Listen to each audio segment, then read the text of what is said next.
हम शुरू करने वाले हैं ट्रिगोनोमेट्री चैप्टर। सो ये क्लास 10th का चैप्टर है ट्रिगोनोमेट्री। तो आज हम इसे शुरू करने वाले हैं। Trigonometry comes from word Greek, जिसका मैं ट्रीगोनामेट्रो। ट्री का मतलब होता है थ्री एंगल मेजर।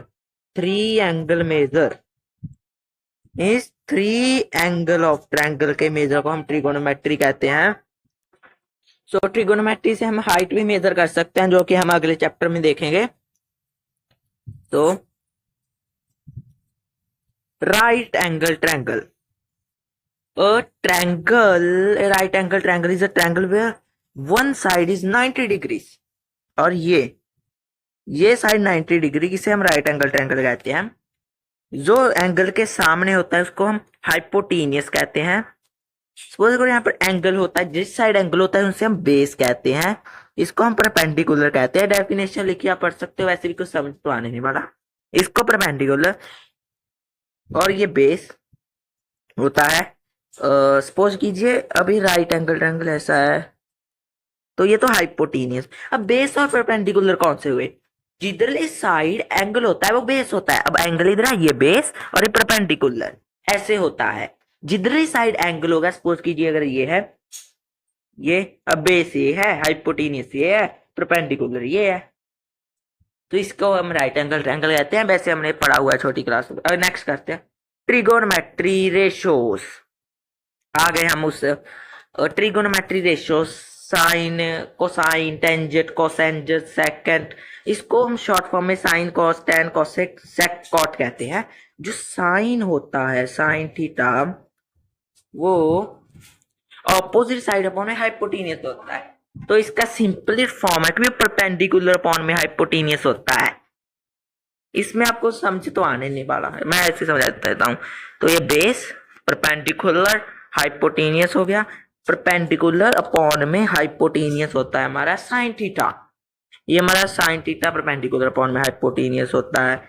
ऐसे ही कॉस थीटा बेस अपॉन में hypotenuse, tan theta perpendicular upon में बेस,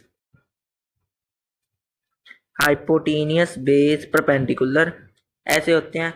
और जो कॉस होता है वो वन पॉइंट साइन होता है, सेक वन पॉइंट कॉस होता है। अब इसको जो कॉसेक होता है वो वन पॉइंट साइन होता है। अब साइन होता है परपेंडिकुलर अपॉन में बेस, परपेंडिकुलर अपॉन में हाइपोटेनियस, तो इसकी क्रॉस मल्टीप्लाई हो जाएगी और जो कॉसेक है वो हाइपोटेनियस अपॉन में परपेंडिकुलर आ जाएगा। ऐसे ही जो सेक है वो बेस अपॉन में परपेंडिकुलर, और जो कॉट है वो बेस अपॉन में परपेंडिकुलर। ये बेस अपॉन में हाइपोटेनियस, ये बेस अपॉन में परपेंडिकुलर, ऐसे आ जाएगा। इसे हम ट्रिगोनोमेट्री रेशियोस कहते हैं। सो आगे ये क्वेश्चन आ गया, तो इसको करते हैं। If A B is equal to 24 centimetre, जो ए बी है वो 24 सेंटीमीटर है, बी सी है वो 7 सेंटीमीटर है। Find all trigonometry ratio. तो ये साइड कैसे लिखेगी? ये साइड होती है पाइथागोरस थ्योरम से, ए सी का square is equal to B A का स्क्वायर प्लस बी सी का स्क्वायर। ये हो जाएगा 24 का स्क्वायर प्लस 49। 24 का स्क्वायर होता है, तो 24 का स्क्वायर होता है 576 प्लस 49, और यहाँ पर अंडर रूट आ जाएगा क्योंकि वहां पर ए सी का स्क्वायर था। जब स्क्वायर इधर आता है तो अंडर रूट बन जाता है। तो इसको प्लस करेंगे 625 आ जाएगा, जो कि होता है 25 का स्क्वायर। सो हमने अब ये निकाल लिया। आगे हमें करना क्या है? तो आर ट्रिगोनोमेट्री रेशियोस निकालते हैं।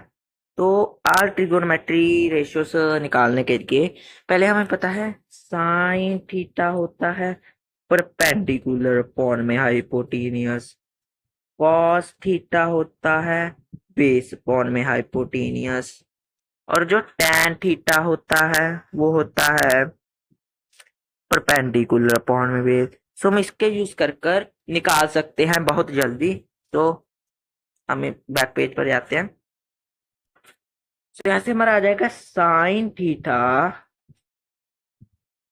परपेंडिकुलर अपॉन में हाइपोटेनियस, परपेंडिकुलर अपॉन में हाइपोटेनियस 7 अपॉन में 25, हमारा कॉस थीटा आ जाएगा बेस अपॉन में हाइपोटेनियस 24 अपॉन में 25, बेस अपॉन में हाइपोटेनियस, बेस अपॉन में हाइपोटेनियस, बेस अपॉन में हाइपोटेनियस 24 अपॉन में 25, और हमारा tan थीटा आ जाएगा परपेंडिकुलर अपॉन में बेस, परपेंडिकुलर अपॉन में बेस 7 अपॉन में 24। तो हमें अगले भी टीजी रेशियोस ढूंढने हैं।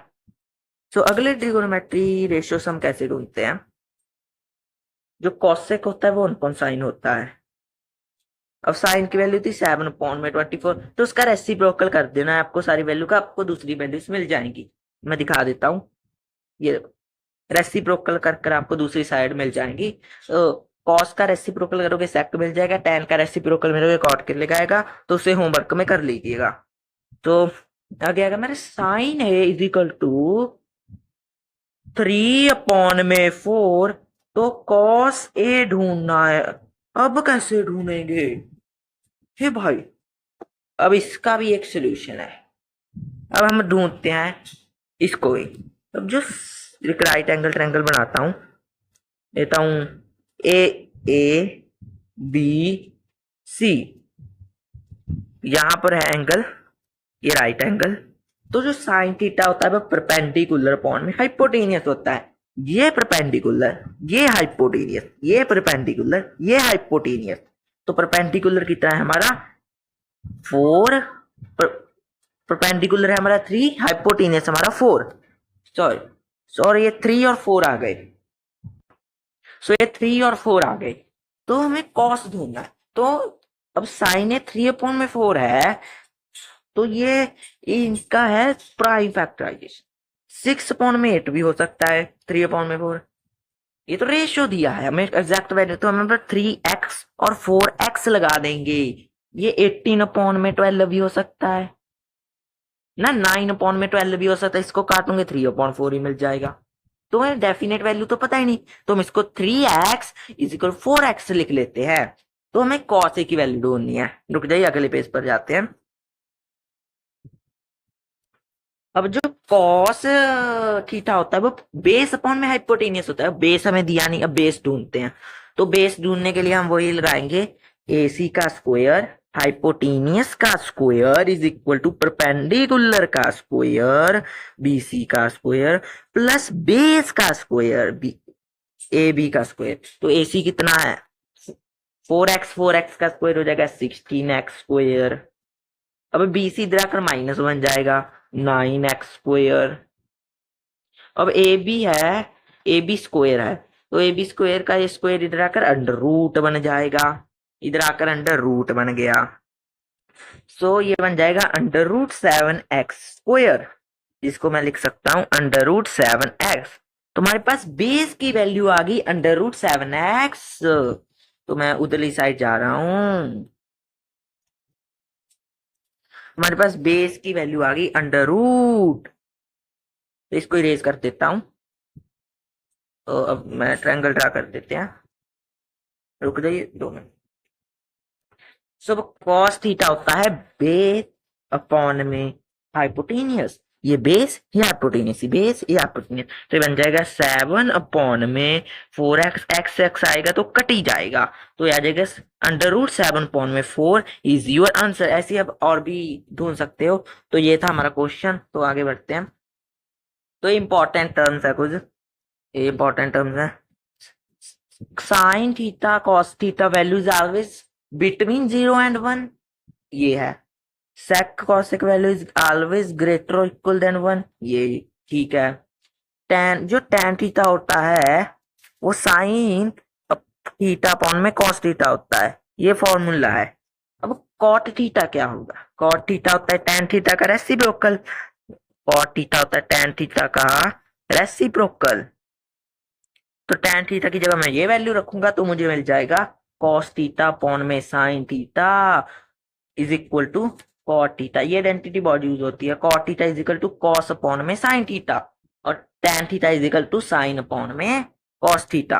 तो ये हो जाएगा cos थीटा अपॉन में साइन, अब इन्होंने कहा साइन थीटा है वो 4/3 नहीं होती, जो इन्होंने कहा sine theta is not equal to 4/3, why? तो 4/3 को सिंप्लीफाई करेंगे तो इसकी वैल्यू 1 से बड़ी आएगी, पर साइन थीटा की वैल्यू 0 और 1 के बिटवीन होती है, तो इसलिए ये इक्वल नहीं है। तो अगला क्वेश्चन है sine theta is equal to 1/2 और cos is equal to √3/2, find tan theta. अब tan थीटा होता है साइन थीटा अपॉन में कॉस थीटा, यहां से आप वैल्यू निकाल सकते हो 1/2 √3/2, 2 कट गया, 1/√3 हमारा आंसर आ गया। तो एंड नेक्स्ट क्वेश्चन आ गया हमारा sec theta is equal to 13/12, find अगर ट्रिगोनोमेट्रिक रेशियोज।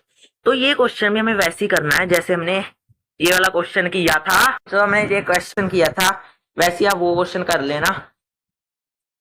हमने जो क्वेश्चन किया था आप ऐसे ही कर लेना, इसको 13x और 12x मान लेना। sec थीटा क्या होता है, हाइपोटेन्यूस अपॉन बेस, परपेंडिकुलर की वैल्यू ढूंढना और सारी टीजी वैल्यू को ऐसे ही रख देना। अब हम दे रहे हैं आपको एक शॉर्टकट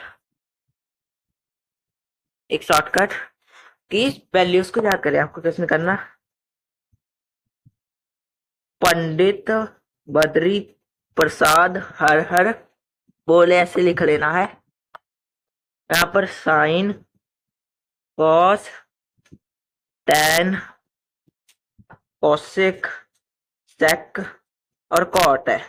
अब साइन की वैल्यू चाहिए तो ये हो जाएगी, कॉस की ये, टैन की ये, कॉट की रिवर्स में, सेक की रिवर्स में, कॉसेक की रिवर्स में। इसमें आप ये वैल्यूज याद कर सकते हैं। तो थैंक्स, हमारे चैनल को सब्सक्राइब करें। नेक्स्ट पार्ट में हम इसके स्पेसिफिक एंगल्स पर ट्रिगोनोमेट्री देखेंगे।